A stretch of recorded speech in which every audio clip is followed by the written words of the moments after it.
The Stone Zone with legendary Republican strategist and political icon and pundit Roger Stone. Stone has served as a senior campaign aide to 3 Republican presidents. He is a New York Times best-selling author and a longtime friend and advisor of President Donald Trump. As an outspoken libertarian, Stone has appeared on thousands of broadcasts, spoken at countless venues, and lectured before the prestigious Oxford Political Union and the Cambridge Union Society. Due to his 4+ decades in the political and cultural arena, Stone has become a pop culture icon. And now, here's your host, Roger Stone. Welcome, I'm Roger Stone, and yes, you are back in the Stone Zone. Well, President Donald Trump and his transition team hitting the ground running, a series of impressive appointments. We, of course, here at the Stone Zone, extraordinarily proud of the appointment of former Congresswoman Tulsi Gabbard as the National Director of Information. This, I think, is among the president's greatest appointments, someone who I got to know extremely well during this campaign and have extraordinary respect for. Some other interesting appointments, Matt Gaetz, the congressman from North Florida, as Attorney General. That came to me as somewhat of a surprise. Pete Hegseth, who I met in Palm Beach about a year ago, very impressed with him as our Secretary of Defense. We await to see what the president intends to do regarding our friend Robert F. Kennedy Jr. The Treasury Secretary job still unfilled. Kash Patel passed over for the head of the CIA, a job that went to John Radcliffe, a former congressman from Texas, quite qualified. I still have high hopes that the president will put Kash Patel, a man who knows where the bodies are buried, at the FBI. But here, first to help break all this down for us is my co-host here on the Stone Zone, the editor-in-chief of Slingshot.News, Troy Smith. Roger, it's always an honor to be back with you in the Stone Zone. All right, we have a very special guest, a man I like enormously, a man whose show I watch pretty religiously, Michael Knowles, who is the host of the Michael Knowles Show on the Daily Wire, and he joins us now to help us break down everything that's going on. Gentlemen, a pleasure to be with both of you. Thank you so much for having me. Thank you so much for being here. Well, let's start at the beginning. Your analysis of the president's historic victory last Tuesday. The pollsters, the pundits, the talking heads and fake news kept telling us it was close, kept telling us that Kamala was leading or even in a number of the swing states. But when the smoke cleared, well, that wasn't the story at all. So what happened on Tuesday and why did it happen the way it did? I had a feeling that it was going to be a good night. I was cautiously optimistic. Even I did not expect it would be that kind of a night. Just an absolute landslide that has now given us unified government, even as the Democrats are trying to steal Dave McCormick's seat in Pennsylvania, which is not going to happen. Even so, we would still have unified government, and President Trump ran ahead of so many of the down-ballot candidates, which shows that the mandate here is really not even just to the Republicans generally, it's to Trump. And the Democrats, I think, are so totally disillusioned and dispirited because they don't have any argument that they can make now. They were planning on arguing, if Trump won the Electoral College, that the election was undemocratic because they had won the popular vote. But they didn't. Trump won the popular vote. They were hoping that they could argue that this was a racist election based on white supremacy or something. But then Trump won 1 in 5 black men and about half of Hispanic voters. They were hoping they could at least argue that it was a sexist election, the patriarchy again. But then Trump won married women, as was expected, and he also won 40% of women under the age of 30. So they really just end up with nothing. And Roger, you pointed it out beautifully. The media here really look like total losers. And right before the election, they ran a couple of hit pieces in the New York Times and the Washington Post. One of the hit pieces, the one in the Times, said that election falsehoods were flying around YouTube without consequence. It was a piece to pressure YouTube to kick off a number of shows.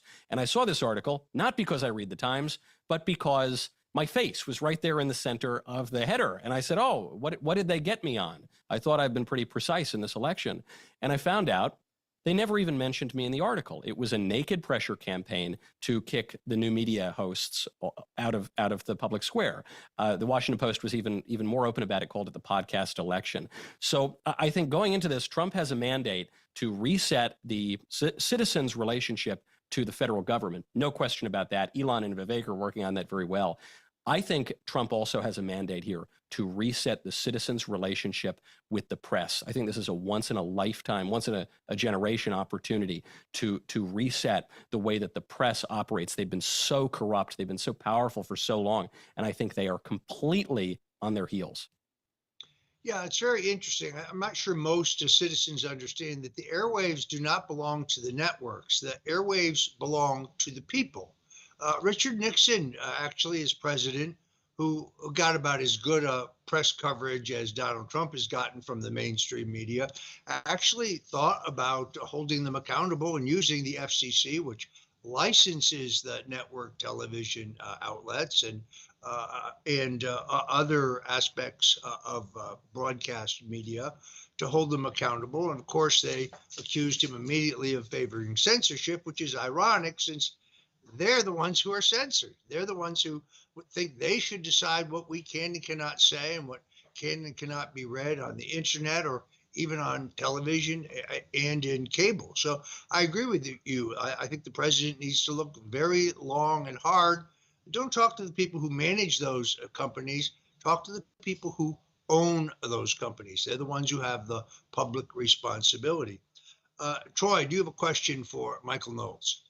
Absolutely, sir. We've talked a lot here about the trade-off in this election with the Democrats and Republicans, where the Democrats take in people like Dick Cheney and Liz Cheney, and the Republicans have taken in people like Robert F. Kennedy Jr. and Tulsi Gabbard. Can you speak to what you've seen in this political realignment, this election cycle, where it seems that the populist forces in both parties have kind of united under Donald Trump?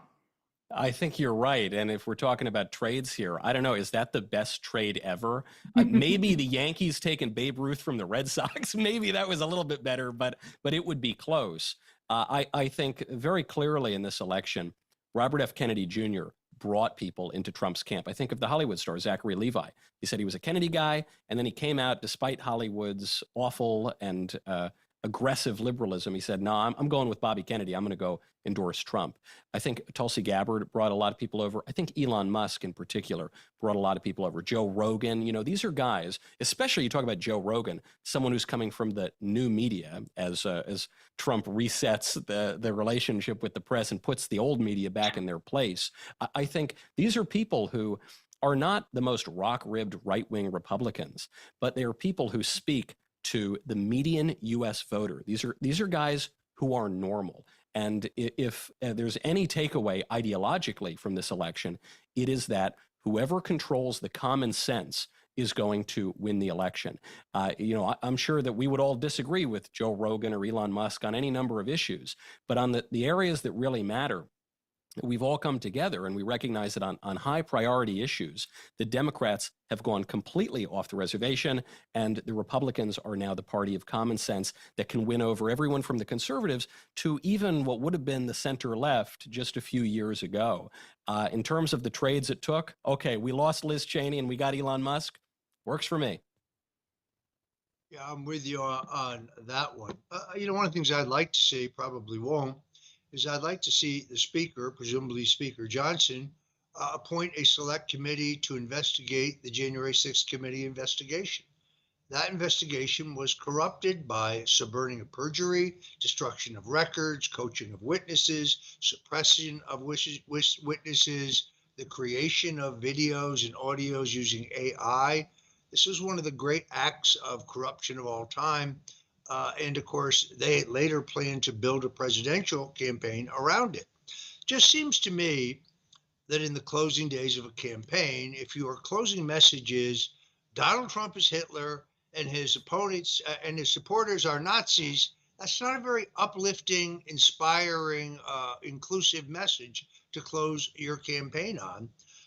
Let me ask you this, Michael. We saw President Donald Trump visiting with current President Joe Biden and his wife at the White House. And I don't know, the Bidens were smiling awful broadly. They seemed very, very happy to see Donald Trump. Well, what do you think was going on there? Yeah, it's rather unusual for someone to be so happy to welcome Hitler to their home. I don't know, that it makes me wonder if maybe Biden and Jill Biden have changed their tune a little bit. Frankly, at this point, I would not be surprised if Joe and Jill voted for Trump. I'm certain they did not vote for Kamala Harris. It was a great way to undercut this narrative that even so many of the top Democrats clearly did not believe at the end of the election, that Trump was Hitler, that Trump was a fascist or anything like that. It didn't work. It didn't work in part because Trump singularly is able to connect to people and appears authentic and reaches out to people who ordinarily don't pay attention to politics, who don't vote.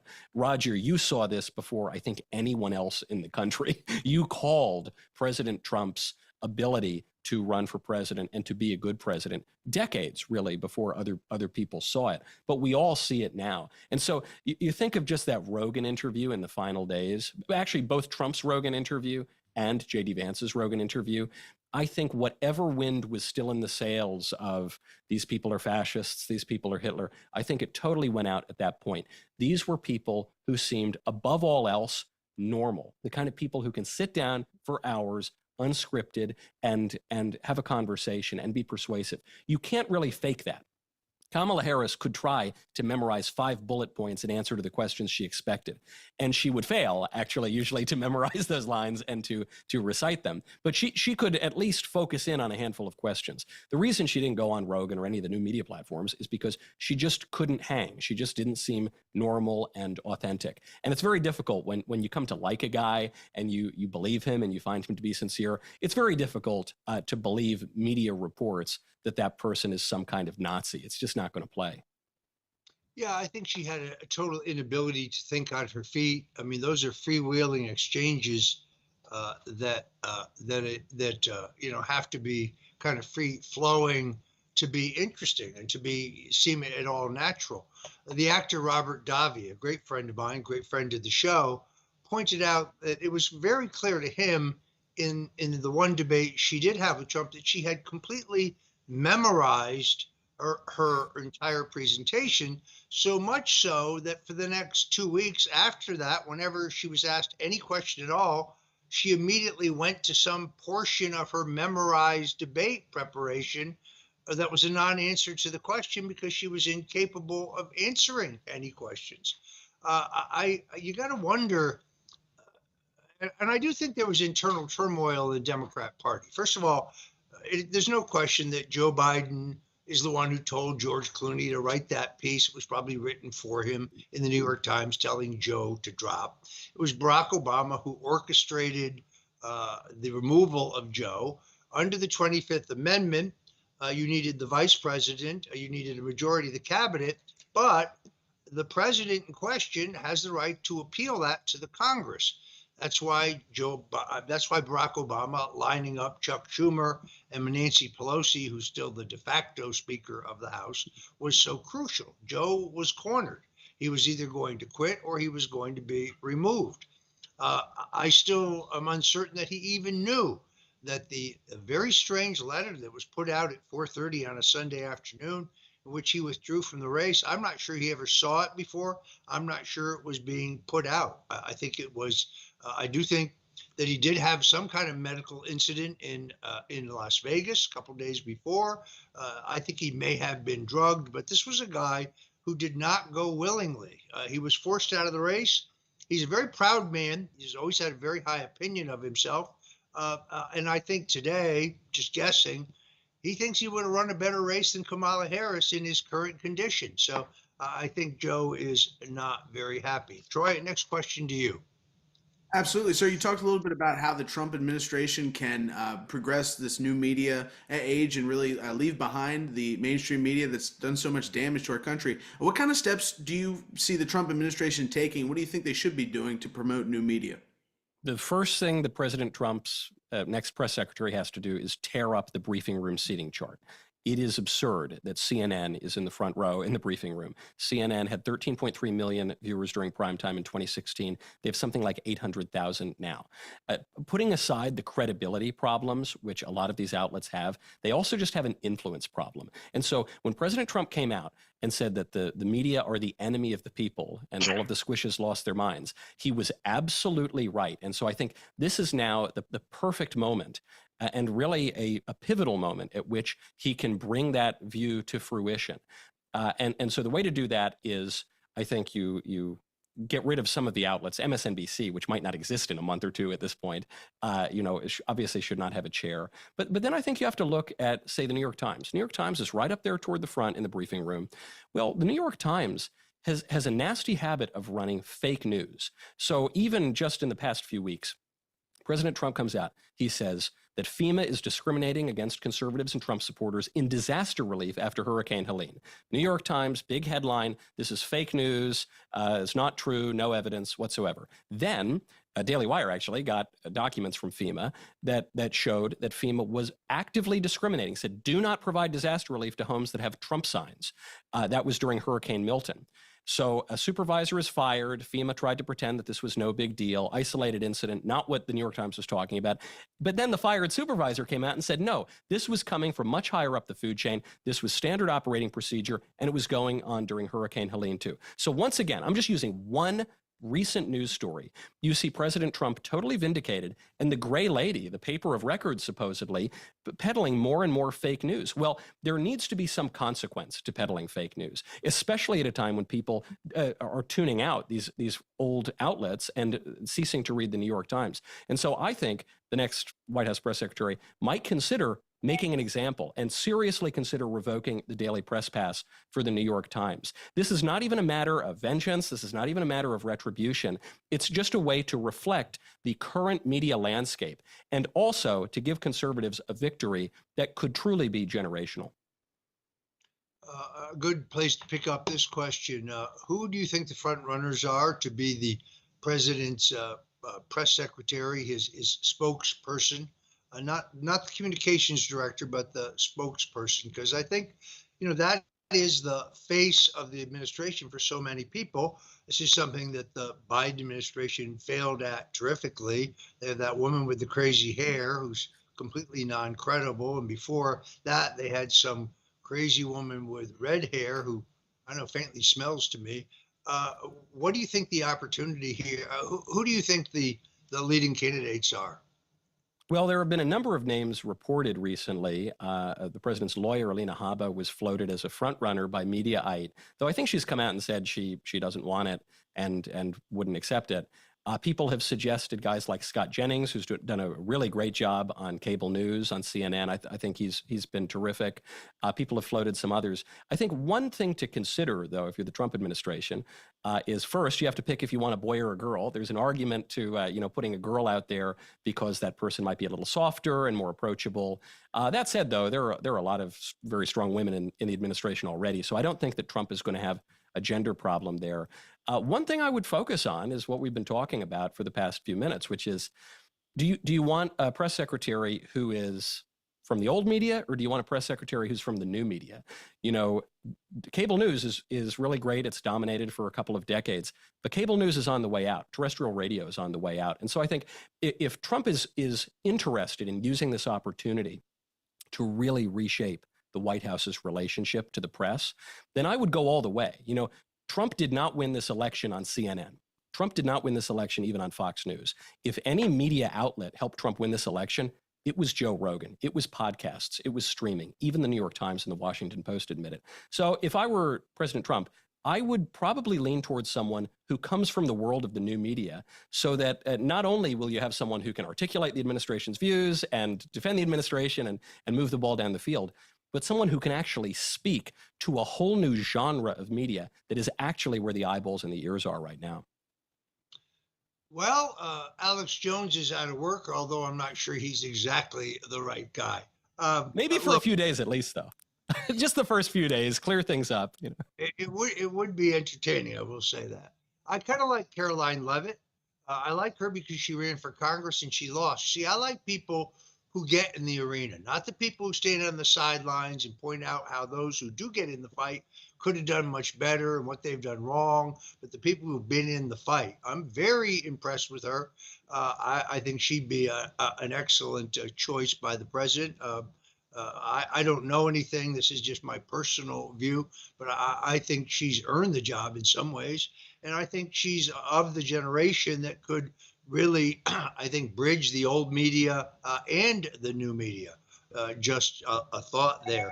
So let's talk about these cabinet picks. We're very happy here, above all, about the appointment of Tulsi Gabbard as the Director of National Intelligence. It outrages me yesterday when some woman, I think her name is Spangenberg, a leftist congressman from Virginia, says that as a former CIA case officer, she says Tulsi Gabbard is unqualified. Really?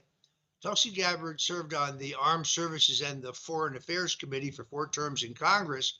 But more importantly, she's a lieutenant colonel in the U.S. Army Reserve who served her country in combat in both Iraq and Kuwait. And here we have some candy-ass bureaucrat from the CIA saying, oh, Tulsi's not qualified? Please, give me a break. I think this is an outstanding appointment.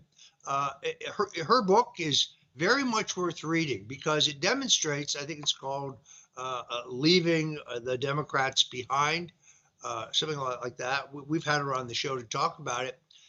Her changing parties, going from being a Democrat, a party she joined because at the time she joined it was the party that was against war, to becoming an independent, to joining the new, broader, more inclusive peace party of Donald Trump. This is not an act of expediency. This is an act of courage. It takes huge courage. Very, very few politicians in our history have actually successfully changed parties and lived to survive and get elected to office again. So she has a deep knowledge of the deep state. She has a complete knowledge of the epic corruption in our intelligence agencies. I think she landed in exactly the right job, and we became very good friends during the campaign. I have huge admiration and respect for her. But the appointment of Matt Gaetz, the North Florida congressman, a true firebrand, if there ever was one, this kind of took me by surprise. I do, just on my own as a pundit, I have some questions about whether he could be confirmed. He's certainly controversial. If the president appointed him, well, he has a good reason for it. Your thoughts on the appointment of Matt Gaetz? Well, Roger, I wonder if you switch from your pundit hat for a moment back to your strategist hat. I wonder if there's not some deeper strategy going on here. Because you mentioned the Tulsi appointment seems great to me, but it's quite controversial. All the expected heads are exploding in D.C. Same goes for Pete Hegseth. Politico was running a report that the point of which was that Pete's not a good pick because defense industry lobbyists don't approve of him, which to me is a recommendation, actually, of Pete as Secretary of Defense. But you'll notice, ever since President Trump nominated Matt Gaetz yesterday, all of a sudden we're not really talking about Tulsi and we're not really talking about Pete Hegseth. And so I wonder if the Matt Gaetz appointment is not a matter of President Trump negotiating and talking past the sale even. Matt obviously resigned from Congress immediately yesterday. This helps to stymie Democrats' attempts to pin him with an ethics report. And then furthermore, President Trump threatening the recess appointments, especially now with the election of John Thune as the majority leader. Some Republicans have questions about that. I wonder if he's not going all the way and saying, you will give me Matt Gaetz in a recess appointment and every other appointee that I want. And then maybe he walks it back a little bit in negotiation and says, okay, well, you have to give me Matt Gaetz, but we'll do it without the recess appointments if you'll play ball. Or maybe he even walks it back a little bit further and says, actually, maybe I'll put Matt Gaetz somewhere else, but I don't want to hear peep about my other nominees. I don't know. I am truly just speculating here. I haven't heard anything from the transition team about this. But given Trump's history as a negotiator, given his love of the art of the deal, I wouldn't be surprised if there was some deeper strategy going on here. I completely agree with that. Somewhere, Andrew Weissman, perhaps the single most corrupt federal prosecutor in U.S. history, a man who covered up multiple mob murders when he was a assistant U.S. attorney in Brooklyn, the man who destroyed Enron, but keeps pointing to the Enron case as if it was a triumph, where he was unanimously overturned by the U.S. Supreme Court and tongue lashed for prosecutorial misconduct, a man who destroyed evidence in the John Durham investigation. I would keep him away from sharp objects if Matt Gaetz becomes Attorney General, because justice may be coming his way. I'm glad you brought up Pete Hegseth. I was happy with his appointment. I now learn the guy has more tattoos than I do, which is that's pretty impressive. I mean, I only have Richard Nixon on my back, but this guy's got a lot of very cool work on him. He's a warrior. I think it's an excellent appointment. It's one I didn't see coming, but of course he does look like he came out of central casting. Plus, he has the qualifications. I'm very pleased with that appointment as well. I'm anxious to see what happens with Robert F. Kennedy. Personally, I'm deeply committed to his effort to make America healthier again. There's just no question that the manner in which we approve pharmaceutical drugs for the American people needs to be reviewed. The role of big pharma and the way they seem to have used their enormous wealth to game that system is something that needs to be examined. The trend towards chronic childhood disease is an epidemic in this country.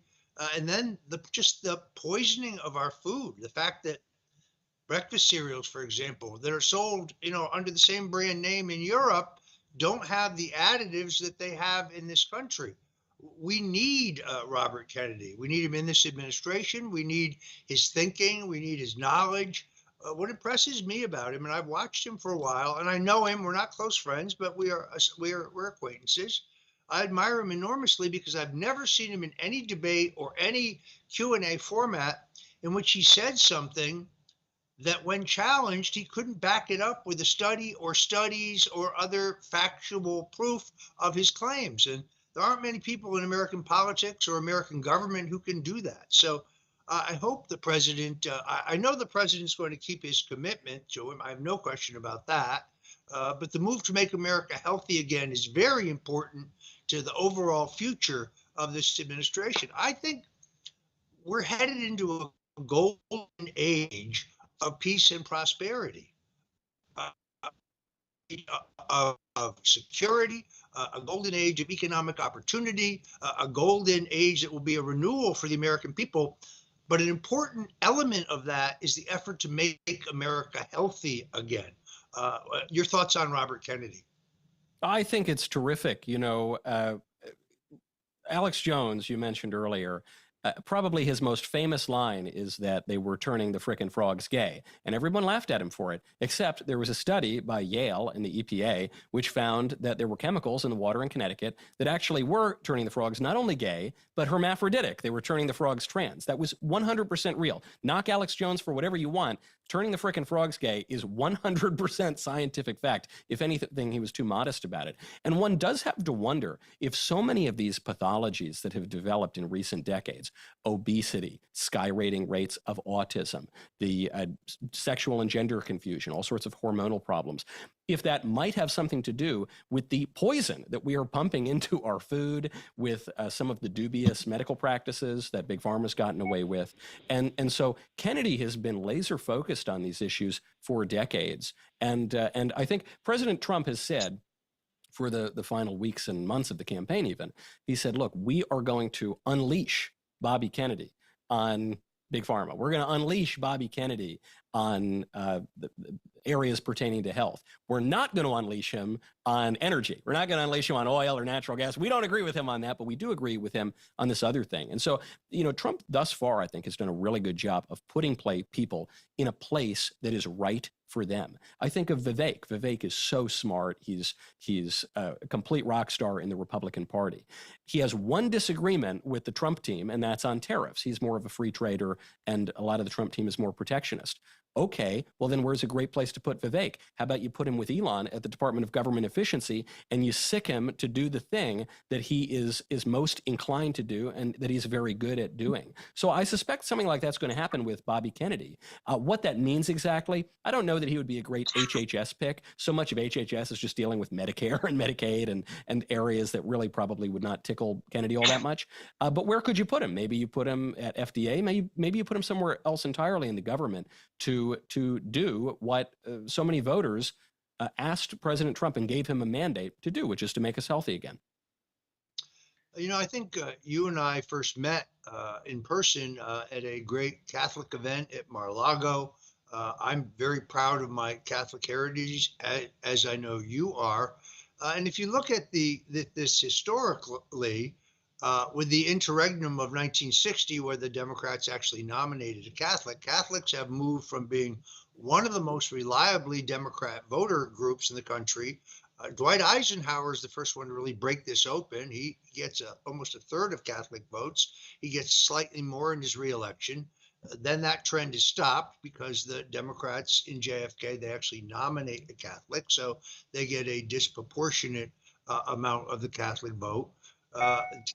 Number of Catholics voting for Democrats drops under Lyndon Johnson, but Johnson is taken office after the assassination of JFK. I would argue that election is an anomaly. But then, starting in 1968, we see a trend. We used to call it peripheral urban ethnics, where Catholics, blue-collar Catholics in the Northeast and the industrial Midwest, begin to realize that their values are more aligned with the Republican Party. This trend picks up steam in 1972, where for the first time, Richard Nixon wins an absolute majority of the Catholic vote. Continues in 1976, where Gerald Ford and Jimmy Carter roughly split the Catholic vote. That's still significant. But then moves very aggressively as part of this new voter coalition that we've discussed.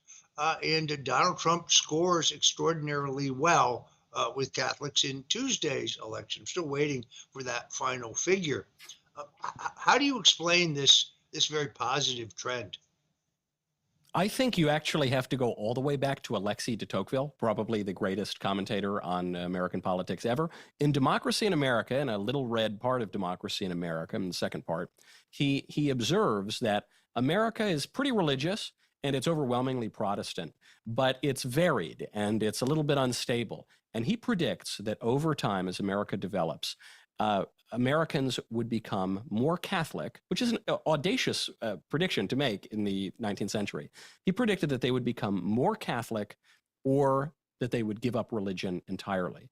And that is kind of what you're seeing here. For so long, the reliable base of conservative votes was evangelicals.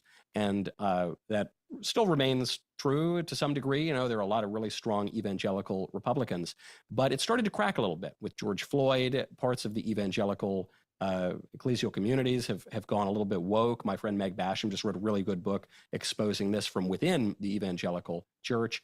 And Catholics have become more Catholic. I think that the Joe Biden type of Catholic, where you say you're Catholic, but you don't really believe in anything, and you always choose liberalism whenever it contradicts Catholicism, I think that's kind of on the way out.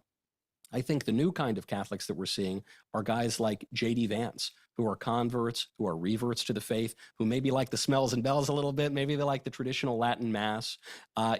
That's I think sorting out people right now. So previously, as you mentioned, Roger, the Democrats nominate Kennedy, and all of a sudden, Catholics are Democrats again, reliably so. But Catholicism is a sticky identity. You could be baptized as a Catholic and then never think about your religion again, not believe in God, never say a prayer, and you still kind of call yourself Catholic. Well, I think that now is giving way a little bit. So the people who do call themselves Catholic, they're more inclined to maybe say a prayer every now and again. They're more inclined to take the faith a little bit seriously. And as the Democrats have become so radically left-wing, in terms of abortion and in terms of castrating little kids, it just becomes totally unacceptable to support a Democrat candidate. And so the Republicans are more than happy to receive those votes. Yeah, I used to be, one of those Catholics you just described who considered myself a Catholic, but, missed mass more often than I got there, Me and too. didn't read the Bible much. And it was Jack Posobiec who convinced me to start saying the Rosary if I wanted to dig my way out of not only my own problems, but pray for the safety of Donald Trump. And I have a long list. I've actually written out a list of people that I dedicate my Rosary to: friends who have health problems, or friends who have housing problems, or friends who face difficulties. Unfortunately, the list is getting longer and longer, but I admit once in a while I fall asleep in the middle of it because I try to do it at the end of the day and I'm putting in long hours. But when I do that in the morning, I finish it up because I feel bad if I didn't finish. So, Yeah. yeah, I think there's a return to real faith in the country, and it's certainly true among many Catholics that I know. What about you, Michael? Do you ever consider taking a job in this administration? I would. I was thinking about this a little bit because I've supported President Trump since 16, and even when many people were skeptical of him, and I've only ever been more and more elated by it. I just think he's done a really amazing job, and I think this referendum of an election proves that decisively. So I would. Roger, you've been in politics for a very long time at very high levels. There are lots of downsides to working in government.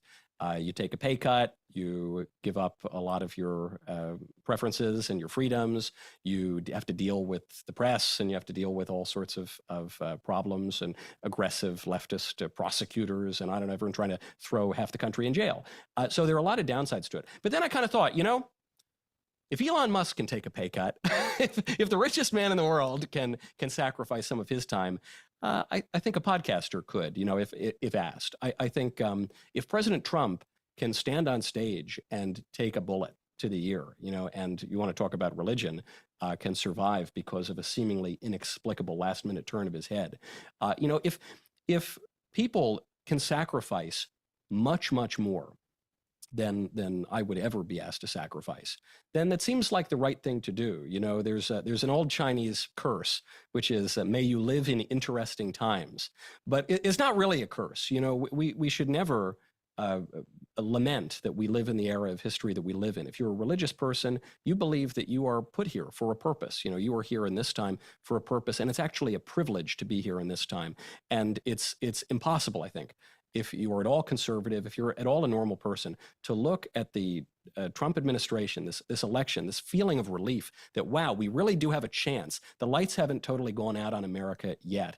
It's impossible to look at that and not be inspired to help out in some way. So again, it's not as though my phone has rung or anything like that, but I would be very much inclined to help out. This seems like an historic moment, and President Trump is obviously an historic president.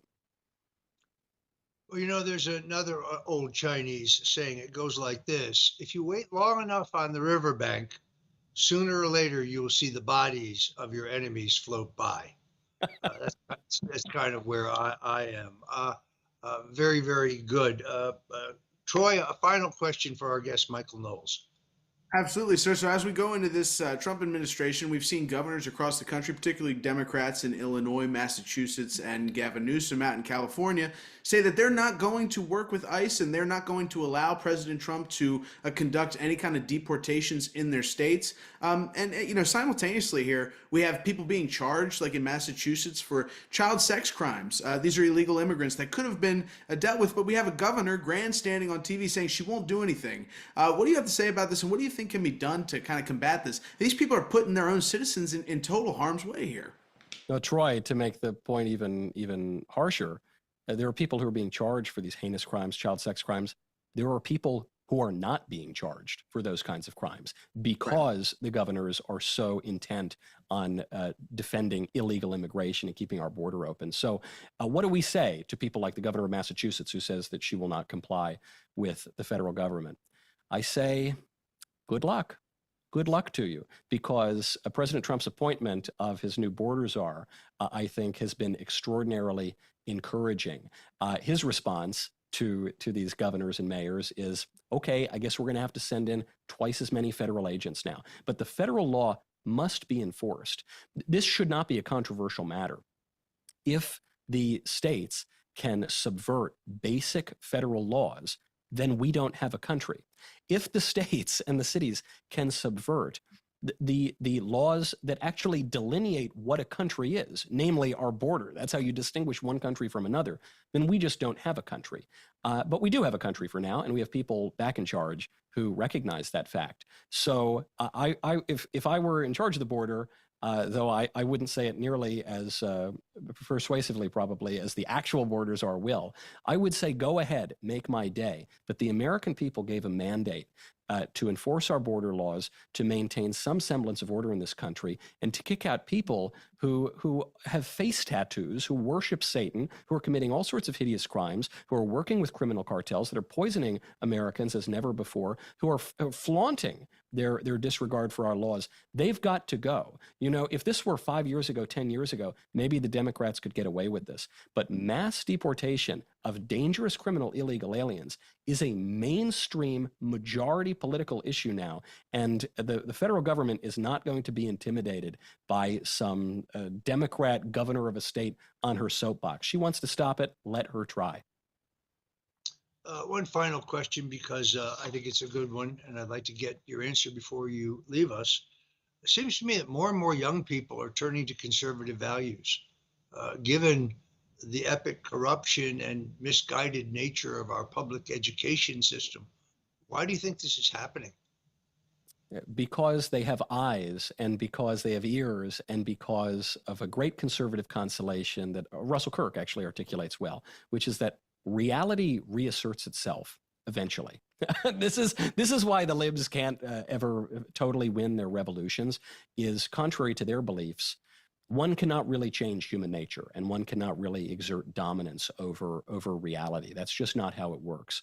So you have young people who are looking around and recognizing that a lot of people are miserable right now. You have young people who have the highest rates of anxiety, depression, suicidality that we have ever seen in young people, hooked on all sorts of depression drugs. They can look around, they can see that the basic kitchen table issues are really, really rough. Inflation up 23% over 3.5 years, foreign wars popping off after we had relative world peace under Trump, and a border where criminals are crossing with impunity. And then there's one issue that seems like a trivial issue, but it's really not, and it especially affects young people, which is this issue of trans ideology. Why has transgender ideology dominated so much national discourse? It's not because anyone cares all that much about people's private behavior. That's what the left tries to pretend it's about, but it's not. It's because, first of all, for young people, something like 30% of Gen Z members now identify as LGBTQ and are questioning their gender. That's shocking. There's a number that came out. If you send your kid to an American high school, you have a 1 in 18 chance of your child not knowing what gender he is. So younger Americans are seeing this firsthand. They're seeing this chaos and this confusion and this depression. But the reason the trans issue has hit the big time is because it is about lies. It's about the liberal establishment lying to you, telling you to believe something that you know is not true, and then forcing you to participate in those lies and tell those lies yourself. That is deeply offensive. If a government can force you to lie, the government can make you do anything. And so I think that's why that issue has become a national issue. It flipped Virginia red for Glenn Youngkin. It helped DeSantis get a big reelect in Florida. I think it was a big issue in this election because broadly it's just about what we were talking about earlier with the press, what we're talking about with our Democrat establishment. People see that what the left is peddling is not true, and it is not conducive to human flourishing, and it's just not working for them. And so they're naturally going to look for an alternative, and it leads us to conclude happily that right now, at least, the kids are all right. Okay. All right, we have to leave it there. I want to thank our guest, Michael Knowles. You can see him at the Michael Knowles Show on the Daily Wire. Thank you very much for joining us today. And well, Michael, you've got an open invitation. Anytime you've got something you think it's important to say, we'd love to have you here back on the StoneZONE. So God bless you and Godspeed, my friend. Well, thank you, Roger. Huge honor to be with you. So thank you so much for having me. God bless. And Troy, wonderful to be with you as well. All right, folks, we got a few minutes left here. We like to try to give you a political roundup when we can. Troy, I'm going to throw the ball to you. What do we got on deck? Roger, you kind of alluded to it earlier in the show. Andrew Weissman is freaked out at the idea that Matt Gaetz might be actually placed in the Trump administration as Attorney General. We have a clip of Weissman on MSNBC freaking out about this. I want to play this and then get your reaction to the guy that orchestrated your persecution, now fearing being persecuted for his own criminal actions. Let's roll that. So Andrew Weissman, this to me, while shocking and galling, is the least surprising thing Trump has done since he won. I think since he won Tuesday night, yesterday he put Marco Rubio atop the State Department, and people at this table said, oh, this isn't going to be so bad. On Monday, he made the announcement that he would turn to recess appointments. It's obvious that this trio of Fox News anchors, Matt Gaetz, whose biggest war in Washington is with Kevin McCarthy, and Tulsi Gabbard, was what the recess appointment was all about. Yeah, I sort of had two reactions to this announcement, and one is very similar to yours, which is we have in the president-elect somebody who is clearly not tethered to facts or law. With respect to facts, we know he has said repeatedly that there was a fraud in the election, he won it, and we know that is not true, and he lost all of the cases but one, and that one was on some technical issue. So he is adhering to a world where facts and law don't matter, and so we shouldn't be surprised that he has selected to nominate, yet to be confirmed, somebody for the Attorney General and somebody for the Department of National Intelligence that are not just unqualified, but have shown that they're untethered to the facts and maybe also the law. So that shouldn't be surprising. And the other is really this idea of that somehow Matt Gaetz is going to be the person who prevents and stops weaponization when he is the exhibit A to weaponization. I mean, we are in pure George Orwell 1984 land where, they say black is white and we're supposed to believe it. Yeah, let's address this one by one. As far as the rule of law, Andrew Weissman covered up multiple mass murders by Sammy the Bull Gravano. I know family members of those murdered, and Andrew Weissman covered up those murders and lied under oath about it. He prosecuted Enron, and in the case of Enron, he destroyed not only the company, but the lives of those executives, as well as Arthur Anderson. The U.S. Supreme Court overturned him unanimously, and a judge criticized him for prosecutorial misconduct. As the general counsel to the FBI, Andrew Weissman knew the Steele dossier was a fraud and knew that Hillary Clinton paid for it. Yet he used it as the rationale for the appointment of Robert Mueller. And in the Mueller investigation, when the cell phones of those on the Mueller investigation team were under subpoena, he directed that the memories on those phones be destroyed. In other words, he destroyed evidence. Sorry, the guy who has no respect for law and the rule of law is Andrew Weissman, the most epic and most corrupt prosecutor in history. And I just scratched the surface, my friends. There's a documentary coming. There's a book coming. It's over for you, Andrew, you pompous little ass. You've destroyed many lives by cutting corners, and you are, without any question, the most epically corrupt prosecutor in American history. And guess what? Matt Gaetz has your number. So do others. All right, let's move on. Well, another guy, Roger, that was involved in epic corruption at the FBI, Andy McCabe, sounding the alarm on Matt Gaetz. And I'd just like to let you loose on this guy because he has quite a history of just epic corruption. Let's roll Andy McCabe having a hissy fit meltdown on CNN over this Matt Gaetz appointment. I want to start with Matt Gaetz, who is potentially on track here to lead the agency that includes the FBI, where you spent so much of your professional life. What are the implications of having Matt Gaetz as Attorney General? Good morning, Casey. there's so many things that kind of jump out to you when you hear that the prospect of that nomination. But I think the first thing that really impresses me is what it says about Donald Trump's intention for the Justice Department and the FBI.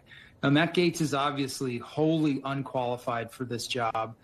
He's someone who, I mean, quite frankly, couldn't get hired by the FBI if he was, had he ever been interested in that, which I'm sure he never was. Probably couldn't qualify for a clearance. Matt Gaetz has, by his own statement, some of those you just played, no interest in the FBI or the Department of Justice, no respect for the work that they do or for the people that do that work. He is singularly a disruptor. He is someone who's been selected because of his interest and desire to go into the organization and tear things apart, likely get rid of people, stop doing a lot of the work that the Justice Department is currently doing. And that is just, we've spent a lot of months debating whether or not Donald Trump actually means the things he says about the Department of Justice and the FBI, whether he's actually going to try to really dismantle those organizations in a serious way. I think the selection of Matt Gaetz is a clear indication of how squarely he intends to do that. I almost can't stop laughing. The Durham report, which is a report by the special counsel of the Justice Department, documents multiple crimes by you, Mr. McCabe. There is no statute of limitations on treason, Mr. McCabe. So what you're really saying is you're afraid to be held responsible for your own actions. Justice is coming for all of those who acted in a treasonous manner. You knew the Steele dossier was a fraud. You knew that the Russians never hacked the DNC. I challenge you to produce some evidence then other than John Brennan says so. That's not evidence. All of these people, McCabe, Comey, Susan Rice, Brennan himself, they should pay a penalty. No, it's not retribution. It's justice. It's justice. Tried to ruin my life. It's your term, Andy. You're the guy who broke the law. By the way, the final report of the Mueller investigation, which the BuzzFeed lawyers had to fight for unredaction of, proves that there was no evidence against me when it came to Russian collusion, WikiLeaks collaboration, or any other crime. You, however, Andrew, cannot say that. You engaged in multiple crimes. So I hope they paid you a lot at CNN, because you're going to need it for legal fees, my friend. Well, and Roger, there is just there's a move right now. We saw this in 2016. They always prepare in the last couple months of the outgoing Democrat administration, and they lay the booby traps for the next administration. One of these was misread, I think, by a lot of conservatives yesterday. We have the headline to put up: Special Counsel Jack Smith plans to resign before Trump takes office, which means he's going to file his report. It's incredibly interesting, Roger. He just announces his report is done all of a sudden. I personally think this is going to be used to attack Trump. The quick release of this report may allow them to destroy evidence, and I'm eager to get your thoughts in the closing minutes here on what is going on with Jack Smith's investigation. Is he trying to get the shot off before the shot clock ends here? I think he resigned because I think that he recognizes that if Judge Eileen Cannon's ruling that his appointment was unconstitutional, which is going to the 11th Circuit, I don't know how it will come out there, but I think it's immaterial. It will ultimately go to the U.S. Supreme Court. If they find correctly, no, it's not a crazy theory. Andrew Weissman has no idea what he's talking about. It's because he's a lousy lawyer, by the way. I'd like to see he and David Schoen in a debate. I'd pay money for that, but you don't have the balls to show up for that, Andrew. But it ultimately, if the Supreme Court ruled that Jack Smith's appointment was unconstitutional, well, that means that the appointment of Robert Mueller was also unconstitutional. That would vacate all the charges that are brought against me and against General Flynn and against Paul Manafort, for that matter. Now, we would have to move for that to be vacated. Unfortunately, it appears that we will not have that opportunity. However, a very extensive report about Jack Smith's corruption when he was at The Hague has been filed with the Justice Department, where it's gathering dust in a drawer. I have a feeling that report will be dusted off and it will be examined at this point. So all of those who used lawfare and had no compunction whatsoever about destroying people's lives, they now will be brought to justice. No, it's not retribution. When you violate the law, when you engage in treasonous activity, when you use the full authority of the United States government and the capabilities of our intelligence agencies to utilize two pieces of evidence which you knew were fraudulently created or false to remove a duly elected president, that is treasonous activity. Those people should be held responsible. Now, they need to go before a grand jury. They need to go before a trial. They need to have a fair trial. But if in a fair trial they're found guilty, well, then they should pay the penalty. These people were giddy when they were trying to destroy me. But now, of course, they claim they have no responsibility whatsoever. It would be laughable if it was not so sad. All right, we are unfortunately pretty much out of time. I do want to remind you folks that the best way to see the Stone Zone, you can see us first of all at Worldview Tube every day at 4 o'clock Central, 5 o'clock Eastern. But if you miss us there, well, you can see us later at rumble.com/Roger Stone. Sign up there. You can download the Rumble app to your cell phone. And then after that, follow us. You see the little green button there and set a notification so you don't miss any of the great political reporting and entertainment that we do here, right here at the Stone Zone. Troy, I'm sorry you won't be able to attend the swearing in of U.S. Senator Larry Hogan. Well, because that isn't going to be happening, is it? Anyway. I thank you all for joining us today on the Zone. It's exciting. Breaking news here. President Donald Trump has announced his intention to appoint Robert Kennedy, the Secretary of Health and Human Services. We'll be talking about that in tomorrow's show. Until tomorrow, God bless you and Godspeed. A man who's gone through hell, but he's kept going, and he's smart and he's strong, and people love him. Not everybody, but people love him and respect him. Roger Stone. Where's Roger Stone?